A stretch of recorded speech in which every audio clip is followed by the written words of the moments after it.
Why? Good evening, Judy. Good evening, Cindy. Good evening, John. Good evening, Mike. Good evening, Kim. Let me know. On my end, it says that we have sound now. Let me know if we do.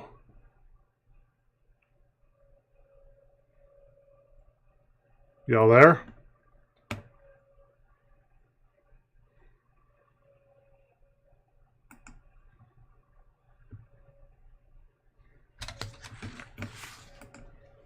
Yes. Okay. Fantastic. All right. So, I think when no, it shouldn't be related to when the light blipped. I had a blip on my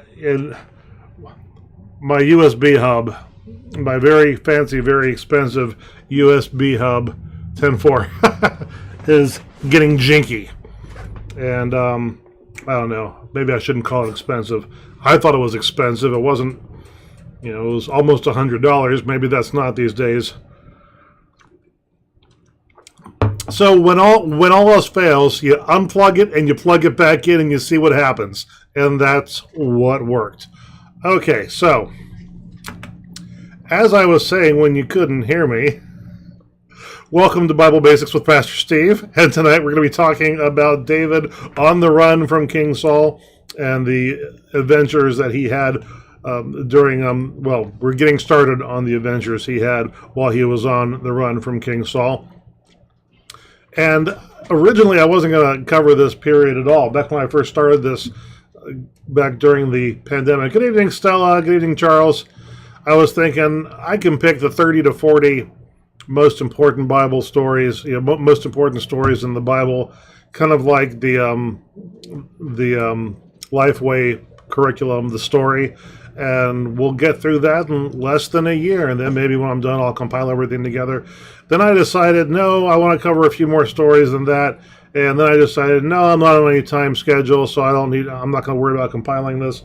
And the next thing you know, I'll probably be doing this until I retire, because apparently I think all of the Bible stories are critical, important, need-to-know Bible stories, and hopefully you think they're important too.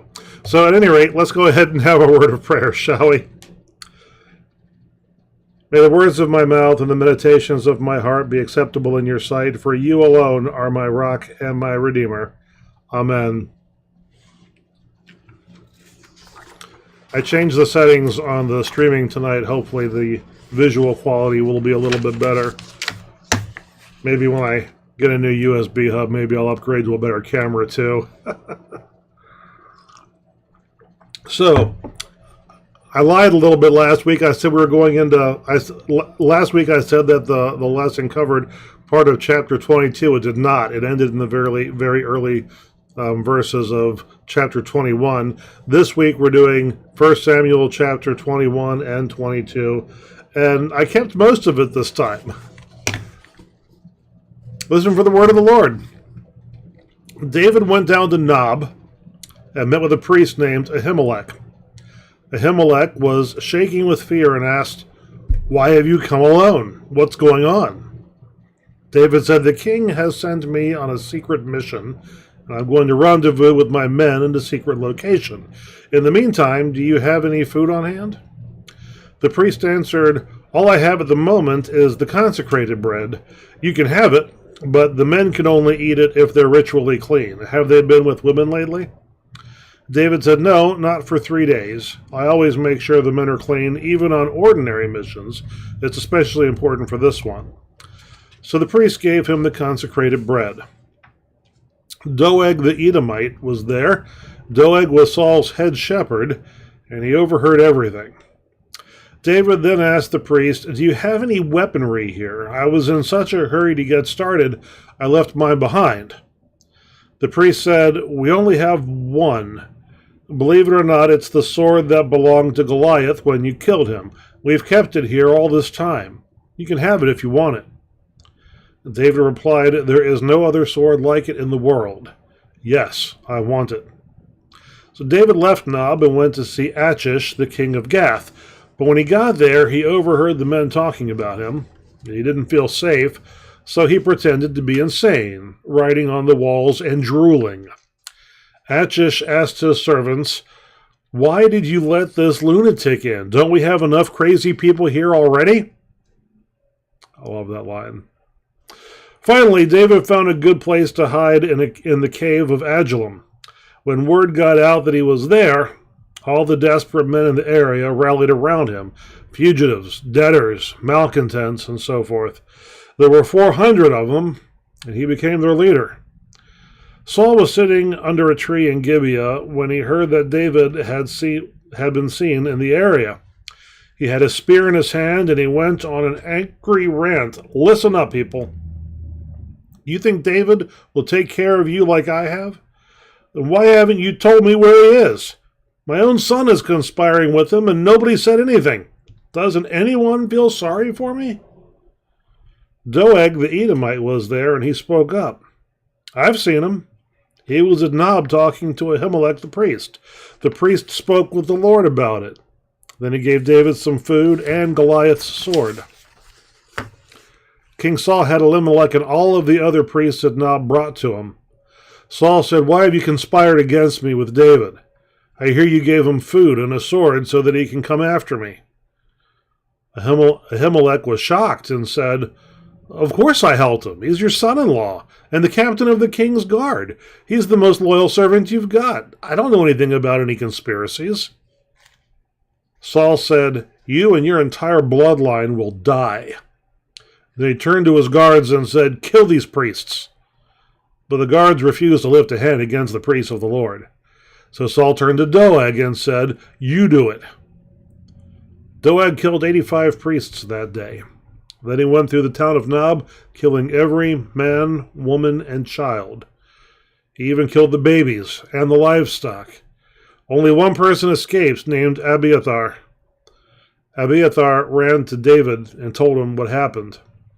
David said, "This is all my fault. I should have known Doeg would do that. You better stay here with me because we have a common enemy. I won't let anything happen to you." This is the word of the Lord. Thanks be to God. Amen. Hello, Barbara. Good to have you here this evening. So like I said, I misspoke last week. I said we were in chapter 22. We were not. We were just in the very beginning of chapter 21. So we just covered chapter 21 and chapter 22. And David straight up lied to the priest because David showed up on his own, which was odd apparently. And the priests were like, "What's going on? Is everything all right?" And David lied. He said, "Oh, I'm on a secret mission. I've got men with me. They're just not here. I'm going to meet up with them at a secret place that I can't tell you about." So he lied to him. And why did he lie to him? Probably partly for David's own safety. Maybe he thought also for the sake of the priest's safety. Maybe he thought if they don't know what they're getting involved in, maybe they'll be safe. If that's the case, he miscalculated. Didn't realize how crazy Saul had gotten. This incident is referenced in Mark chapter 2 when Jesus is defending his disciples. The disciples have been walking with him along on a Sabbath day, and they were hungry, and as they walked along the road, as was common in those days, farmers were not allowed to harvest close to the road because that grain was supposed to be left there so that any travelers who were hungry would be able to pick some grain off and eat it as they went. So they were walking along, and the disciples did this, but it was the Sabbath. So they were challenged on that. And Jesus said, "Well, when David ate the consecrated bread, was that wrong? Or was that okay?" Then he's made the infamous statement that the Sabbath was created for man, not man for the Sabbath. So this is an important story, I believe, and I decided to include it because this is the beginning of David's private army. So for the next few years, David's going to be out in the wilderness with this army of 400 or so. And they didn't have in those days what we would today call private military company. That's a 20th century invention. But they had mercenaries. They had swords for hire. And that's basically what David's private army is going to be. They're not going to work for Israel. They're going to work for whoever will pay them. And some of those people will be Israel's enemies, David's former enemies, in fact. Now, I want to be clear, though, that this army never fought against Israel. Throughout this whole time period, they were fugitives from Israel, but they always avoided engaging directly with Israel. In fact, if we do those stories, there will be opportunities when David could end this conflict by he's got opportunities to kill Saul, and he won't do it because Saul, in his mind, for now, is the rightful king of Israel. As long as Saul lives, he's the rightful king, and he's not going to kill the rightful king. If somebody else kills him, then that's a different story. But David's not going to do it, and his men are not going to do it. So they never did. So eventually, down the road, I don't remember if I mentioned this, but so Saul really is the king of the northern tribes, the 10 northern tribes, and David is going to be king of the southern tribes initially when he comes to power, and then eventually David's going to unite all 12 tribes into a single unified kingdom, the United Kingdom, as we sometimes call it. When he does that, he's going to keep this private army that he's got, and he is not going to fold it into Saul's army. They're going to be separate. So the army that had been Saul's is going to be basically the national army of the new Israel, and David is going to retain his own private army, which he's going to basically use as his special forces. And within that 400 that are his special forces, there's another smaller group. Depending on how you read the text, it's either 30 people or 37 people that are called his mighty men, and they're basically like his Delta Squad. They're his absolute elite troops, the best of the best. And he's going to continue to use them throughout the rest of his life. What does this story tell us about God? Well, God is not active in this story. It doesn't say God did anything. God does not speak in this story. Now, we said that last week too, but last week we said that the people who were acting in the story, David and Jonathan, were acting explicitly under the assumption that God was paying attention. They said that, I make this vow before you and before God.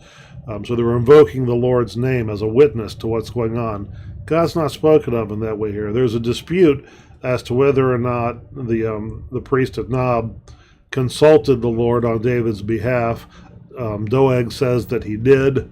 I removed this part because looking at the different translations, I couldn't really sort out what was going on here, and commentators aren't really exactly sure either. It looks like Doeg is saying that God, that the priests spoke to God on behalf, inquired of God on behalf of David, but Ahimelech seems to be saying, no, we didn't do that, or at least it's ambiguous what his answer to that question is. Or if he did, his answer was more of a, well, yeah, we did, but we would do that for anybody. What's the problem? Ahimelech clearly does not seem to know, and some commentators disagree on this too. My read is that the priests at Nob have no idea that David is on the run and that major things are taking place within the royal court right now, and that their actions are entirely innocent. But yeah, Saul doesn't care. So God doesn't do anything in this. God does not say anything in this. God is spoken of, but not in any ways that are conclusive. So what does this tell us then about ourselves if we're not sure what it tells us about God? Well, people are secretive, especially when they're scared. So David is on the run and he's scared, and that's why he doesn't tell the priests at Nob what is going on. Even when secrecy is understandable and perhaps even justifiable, like it is in this case, it often creates unexpected problems. Information vacuums always feed paranoia. So what then does this tell us about our relationships with God and each other? Now, this conversation might be a little bit tangential, but I think it bears. So in the church, we practice confidentiality, right? In fact, the Book of Discipline, originally when I came into ministry, when I started in ministry as a candidate, the Book of Discipline said that pastors would hold all confessions inviolate. That confidentiality will be held inviolate, that there were no circumstances under which pastors were to repeat anything that had been confessed to them confidentially. That eventually changed. Now we're mandated reporters, and if we have any reason to believe that somebody is in danger or that a crime has been committed that involves a child, then we are obligated to report that. That was not the case when I first came in, so I remember we had a discussion about that in one of my groups, and everybody in my generation, well, basically all of us in the student class, were saying that if somebody had confessed to us that they had done something terrible to a child, or that they were thinking about doing something terrible to a child, we would report that to the police, as Maryland law was clarifying on this when it came to clergy at the time. And we said, oh yeah, we would report that. And I remember one of the people at Wesley was absolutely shocked that we would do that, because there's the law of the land, and there's God's law, which is a higher law, and he expected us to follow God's law, not the law of the land. And I said, well, God's law is not the discipline. God's law says that we got to protect children. But that was not universe. That was very much open to debate when I came in. But at any rate, okay, there's a couple of caveats under which we would break confidentiality, but generally speaking, we have confidentiality.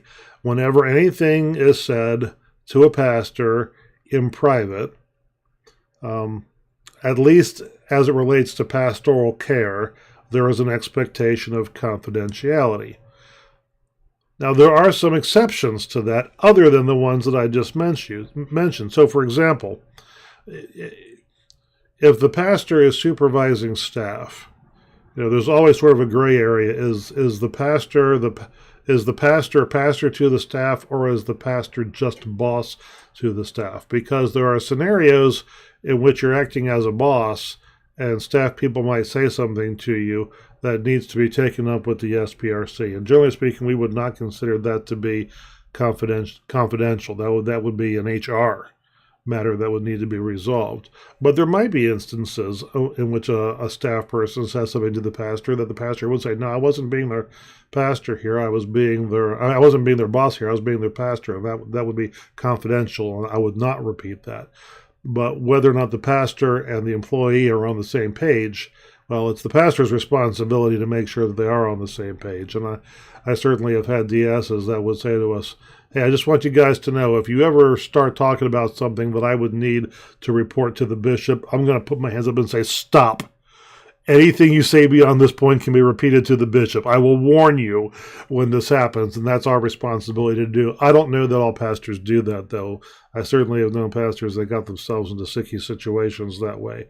So that's a potential caveat.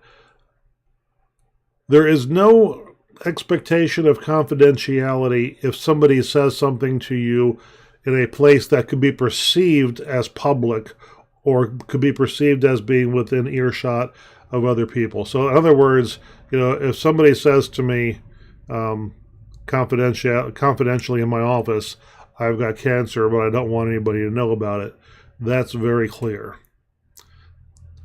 If somebody says to me in the sanctuary after church while people are still milling around, by the way, I've got cancer, and they don't give me any instructions, if I'm not on my toes and if I don't ask, all right, well, this is a public place. There's people milling around. Maybe it's not a secret. Or you could also think, well, wait a minute. They didn't lift it up during Joys and Concerns. It seems like they would have if they wanted to be public knowledge.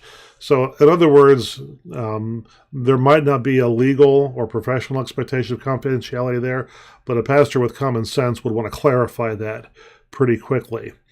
Here's the one that to me is important, and that bears on this situation that David has gotten himself into with Ahimelech here.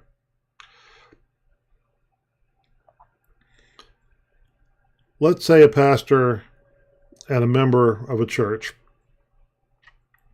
have a conversation about something they disagree on.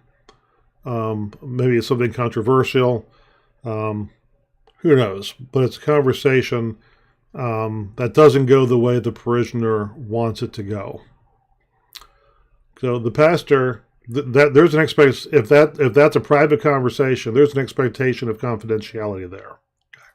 So the pastor cannot go around saying, so and so disagrees with what we're doing, and this is what they're going to do about it, unless they've made clear that this is public information. They cannot repeat that. Okay, or let's say the pastor and the person are having a disagreement about something,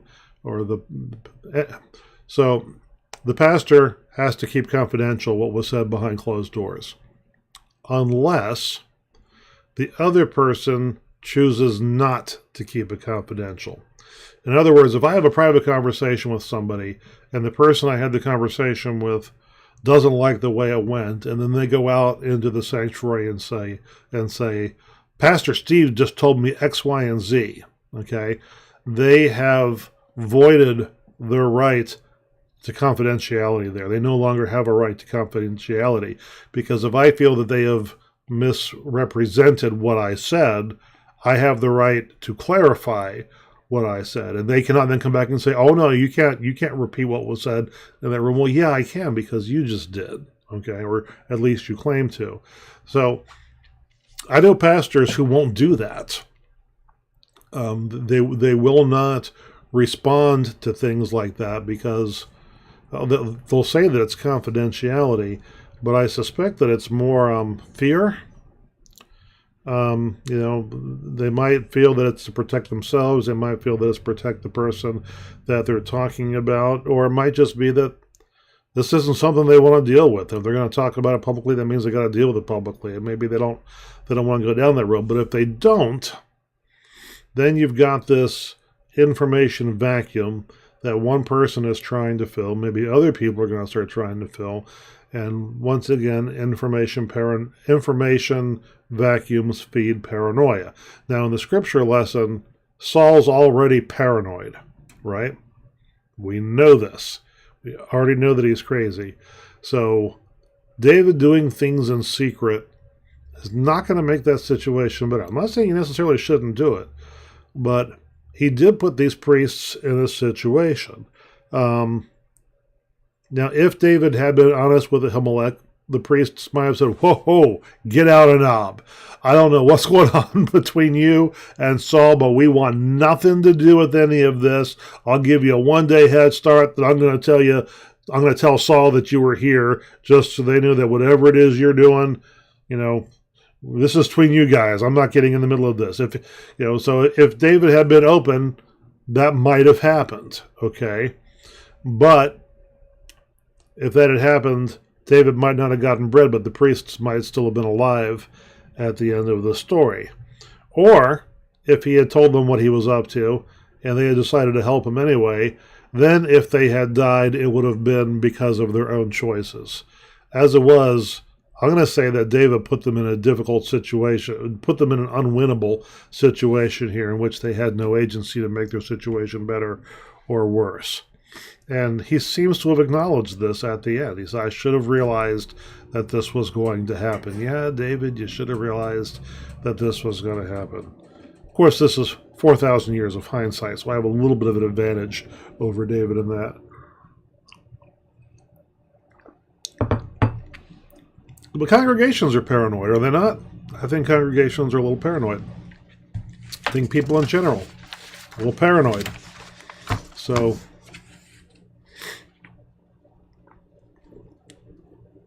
I remember somebody saying to me once, and this was somebody that I respected, but after we talked about it, we came to an agreement on it. Something had happened that somebody hadn't liked on a mission trip, and somebody started talking about it, and so I pulled together the adults that were involved, and I said, "All right, guys, I need to know exactly what happened so I can get ahead of this and make a statement." And one of them said, "Well, I was kind of hoping that we could just sort of nip this in the bud before people started talking about it." I'm like, well, people are going to talk about it because that's what people do. They talk. So given that they're going to be talking about this, let's get the accurate version out there before the rumor mill takes over. All right. So that's what I have to say about that. So in other news tonight, I'm not going to talk about Israel and Palestine, although I will say thank you if you're with us tonight, because that means that you're not watching Adam Hamilton's live stream tonight. Adam does his live stream basically the same time I do mine. His has much higher viewership, as well it should. But tonight he's got special guests on, somebody speaking about Israel and somebody speaking about Palestine and about the conflict over there. And Adam does a very good job of trying to give both sides of every topic a fair shake. That doesn't mean he's neutral. That doesn't mean he makes a decision. That doesn't mean he won't take sides. Certainly sometimes he does end up taking sides, but when he takes sides, he always tries to preserve the humanity of the other side in so doing. So I'm sure that's very interesting, and I might try to watch that sometime later this week. After it's over with, I'll replay it. Thought you guys might want to know about that. I'm not going to talk about it just because whenever I look at other Methodist people talking about this, it upsets me. I'm not happy with the way our church is talking about this topic right now. All right, but what will we talk about tonight? This book, Brain Science and the Biology of Belief. Cindy's going to watch the rerun. Okay, Why God Won't Go Away. This is a book that came out about 20 years ago now, and one of the two authors has since died. The other one, Andrew Newberg, is still quite active. He's got new writing and research partners now, and among the founders of the field of neurotheology. So these are neurologists, scientists, PhD types, who study the effect that religiosity has on the brain. And they've got the next book I'm going to read is his most recent book, which is Neurotheology. And he has another one coming out next year that I've already pre-ordered. If you're into this type of stuff, it's kind of heavy nonfiction. It's not written for a scientific audience at all. It's written for a popular audience, but it's definitely for the NPR crowd, if you know what I mean. So if that's you, I recommend this book. And so this book, he talks about what they learned studying intense religious experiences. And what they did was they studied various religious people, Buddhists who were very good at meditation, nuns and other Western religious figures who were very, very good at contemplative prayer, people who had experienced religious ecstasies or what they call unity experiences, and studied their brains while active imaging of their brains while they were having these experiences, so they could see what was going on in the brain when people are having extreme religious experiences. And so they noticed some things in common. First of all, the brain lights up in a way that it doesn't light up in any other time. There are different parts of the brain that are acting simultaneously during religious experiences that normally do not act at the same time. They sort of act in tandem normally. If one's lit up bright, the other one's dim, but they're both going full force at the same time in this. I'm not going to go into the biology of it. If you're interested in that, you can go ahead and read the book. But so this is experiences that Easterners would experience through meditation, and they would say that they feel that they are being absorbed into the universe or becoming one with the universe. Westerners experience it through contemplative prayer, and they would say that they are becoming one with God or one with Christ during it. Their neurology is doing pretty much the same thing. Those are the intense experiences that happen with people who have made a lifetime out of contemplative practices. Much less intense versions of it can happen in worship. Even people who have the most extreme versions generally only claim to have had a few of these experiences over the course of their lifetime. It's not as if every time a monk or a nun or any other tradition. It's not as though every time they sit down and do their prayer or meditation, they expect to have this happen. They do not expect to have it happen. They hope it will, but it's a pretty rare thing, but it does happen. And only humans are capable of this. Only humans have the brain structures that can do this. And apparently, about 30% of people have had at least one extreme religious experience, like I'm talking about here, a moment of sort of enlightenment or excess. I've had two. They were a long time ago. Once when I was a child, and once when I was a young adult, very early in ministry. The interesting thing is, on average, the 30% of people who have had these experiences, their average mental health is much, and physical health as well. Their average physical and mental health is much higher than people who have not, and they believe that there's a causal relationship there, that these experiences are good for you. And, this was new 20 years ago, because up until the mid-90s, all of Western psychiatry felt that that religion was pathological. And in fact, extreme religious belief was considered a disorder by the APA up until 1994. It's not anymore. They've recognized since the positive benefits of religious practice. And by the way, we are talking about practice here, not belief. Belief doesn't ever seem to correlate with much of anything, but practice definitely correlates with a lot of different stuff.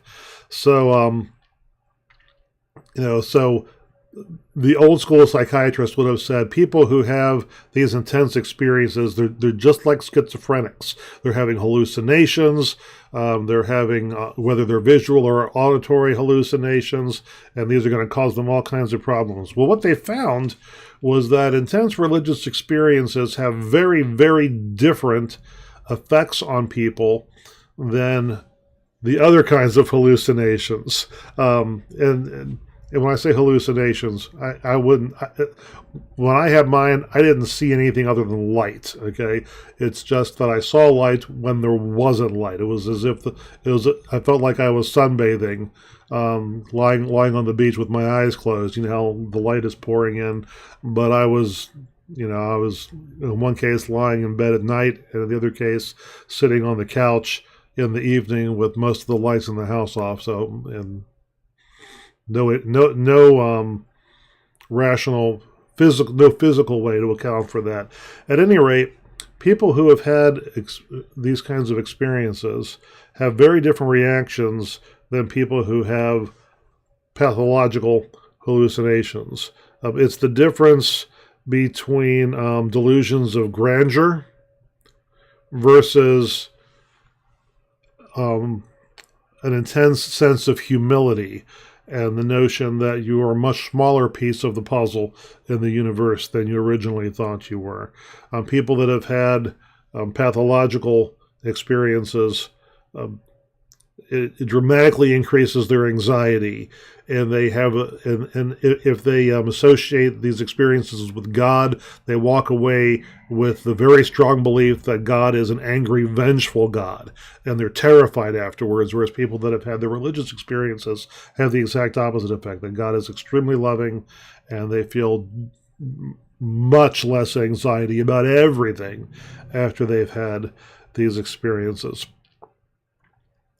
So this book makes the case that all religious experiences, oh wow, we're down to 2 people, is that right? Makes the case that all religious experiences, all religious rituals are designed to provide an opportunity in which some sort of experience can happen, whether it's individual prayer rituals or worship rituals, that they are designed with the purpose in mind of creating a space in which these things can happen, to sort of soften the earth for the mind to have these experiences. And I have to say I'm re-examining my beliefs on this, because my beliefs for a long time was very wary of sort of setting up a worship service for the sake of inducing a mental state. Because, oh, okay, Kim and Mike are still here. You might be the last one. It says one now. I'm thinking, and Cindy's here too. Okay, my counter is wrong. Glad to see that. Glad to see my counter is wrong. Anyway, I've always been very concerned about, in particular in some traditions, where the worship service seems to be designed to induce a euphoria that, and Barbara's still here too, thank you, designed to produce a euphoric state that can then be abused or manipulated by the pastor or by the institution. That is certainly a concern. And of course, any religious experience afterwards, after it's over, can in fact be hijacked and manipulated, because you always have to sort of interpret what's just happened. And that well, Judy's still here too. Charles is still here. Thank you. Glad to hear all of that. So the well can be poisoned, so to speak. And in fact, there was work done at one time showing that we have film footage of the audiences at Billy Graham crusades and film footage of the audiences at Hitler youth rallies from the 1930s. And if you look at the facial expressions, you see the same kind of rapture in the faces of people. And I've known people who came back from political rallies speaking as if they'd had a religious experience. And they're talking about sort of a unity enlightened experience where they felt, kind of accepted and part of something and affirmed, and really kind of had an airy feel. But at a political rally that I would not have expected to produce something like that. So there is caution to be held here, but at the same time, I have always understood that one of the purposes of a worship service is to give people the opportunity to have an intimate experience with each other and with God, okay? And if there is a mental state that is conducive to that, I think that perhaps we as religious leaders should be looking into that, and we should be looking into not how to exploit it, but perhaps this is more like cultivation.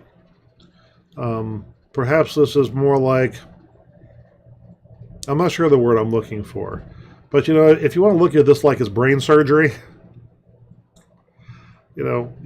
brain surgery can do a lot of damage. You don't want to ban brain surgery because it can do a lot of damage. You just want to be sure that the people who are doing the brain surgery are qualified to do it and are there for the patient's best interests.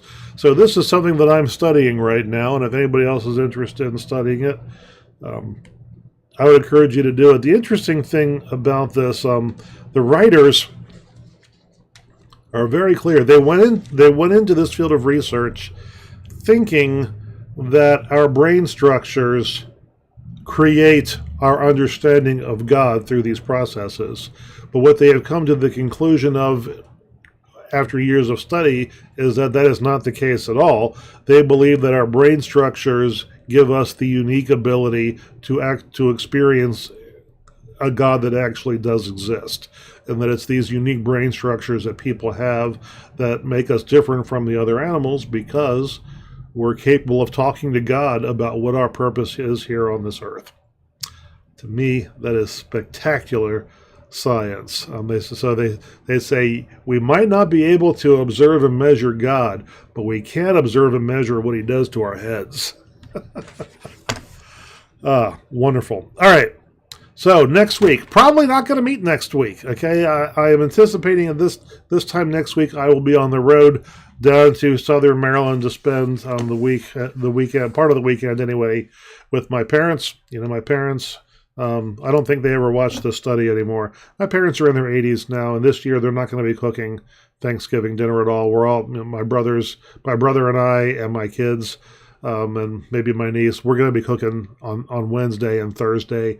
And so I'm thinking, rather than go down Wednesday morning, I think I'm going to go down Tuesday night with most of my family. So we'll be taking next week off. I will be back in time for services on Sunday morning, so don't worry about that. Let's see. Joys and concerns. If anybody has any joys and concerns, I'll take 1 minute to talk about joys and concerns while I'm giving you. Thank you, Barbara. To the rest of you who are traveling, safe travels as well. If any of you are not traveling and you don't know where you're going to be spending Thanksgiving, I had some friends once who had a tradition of having Thanksgiving dinner at Golden Corral. And you might think that that's a terrible thing to do. But in fact, they reported that there's kind of a kinship among people who do that. And the people who work at Golden Corral on Thanksgiving are generally people who want to be there on Thanksgiving. And they all sort of bond a little bit through the experience. That it's actually kind of a really cool thing to do. Yeah, yes, thank you to you guys for saying that. So I'll give you a minute to put any joys or concerns you may have in there. In the meantime, I'll tell you that I went through a rite of passage today, moving me into a new stage of life. I had my first precancerous spot removed from the top of my head. Had it frozen off this morning, and and Nick says, "So does this mean you're an adult now?" I'm thinking, no, I think it's a different stage that I've entered into for that. Some of you already know this, but I wasn't able to speak of it publicly before today. After 16 years, Becky has been laid off from her job at Wells Fargo. Today was her last day. She's taken it pretty well. She knew this was coming. Wells Fargo. Maybe I mentioned this last week. Did I mention this last week? I feel like I wasn't supposed to mention this last week. If I did mention it last week, I really wasn't supposed to.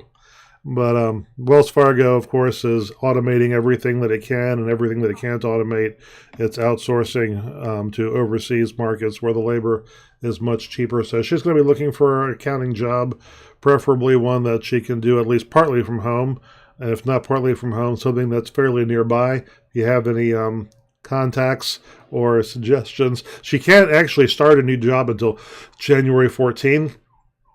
She's going to be paid to be on hold from now until then, so she has to do nothing. She could do stuff, she just can't work for pay between now and then. But if you have any suggestions, and so Becky is a CPA.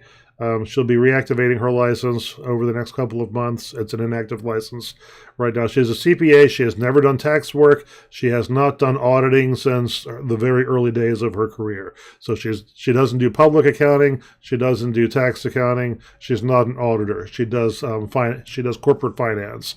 That's what she does.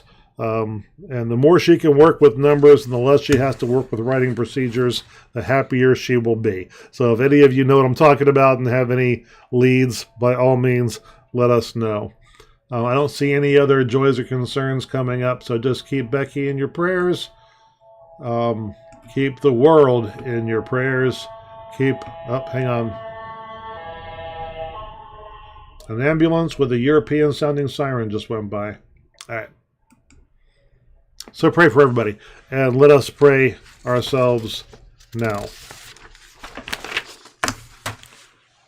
God, give me grace to accept with serenity the things that cannot be changed, the courage to change the things which should be changed, and the wisdom to distinguish the one from the other, living one day at a time, enjoying one moment at a time, accepting hardship as a pathway to peace, taking, as Jesus did, this sinful world as it is, not as I would have it, trusting that you will make all things right if I surrender to your will, so that I may be reasonably happy in this life and supremely happy with you forever in the next. Amen. All right, folks, I will see you all either Sunday morning or online sometime in the near future. If I don't see you between now and then, happy Thanksgiving.